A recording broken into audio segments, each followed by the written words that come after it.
आप अंदाजा इसी से लगा सकते हैं। चाकू अगर गलत व्यक्ति के हाथों में पड़ेगा तो उससे डकैती डालेगा। समाजवादी पार्टी रामपुर के चाकू का दुरुपयोग करके जनता की जमीनों पर कब्जा करती थी, जनता को प्रताड़ित करती थी, उन्हें हतोत्साहित करती थी, उनका शोषण करती थी। और उत्तर प्रदेश के अंदर जब बीजेपी की डबल इंजन सरकार आई तो यही चाकू जनता की सुरक्षा के लिए उपयोग में आ रहा है और वही सुरक्षा का माहौल आज विकास का पर्याय बन रहा है। यही तो रामपुर का विकास है।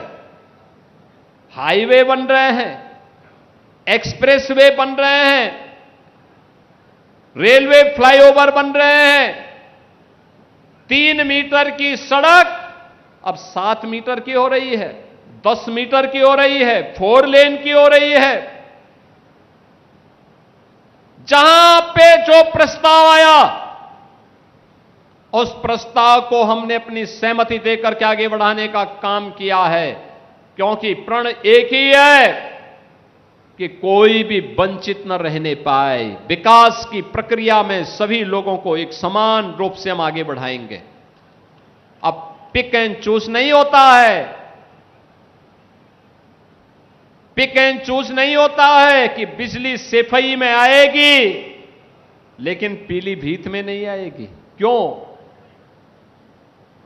आएगी? तो 75 जनपदों में आएगी, एक साथ आएगी, सभी 350 तहसीलों में आएगी, सभी 825 विकास खंडों में आएगी। यहां पे जब श्रीमती राजबाला जी कह रही थी कि फायर स्टेशन स्थापित हुआ है, बहनों और भाइयों, हर तहसील पर सरकार का संकल्प है एक फायर स्टेशन की स्थापना करेंगे। जिनके प्रस्ताव आ गए हैं उनको हमने सहमति दे दी, स्वीकृति दे दी, धनराशि मुक्त कर दी।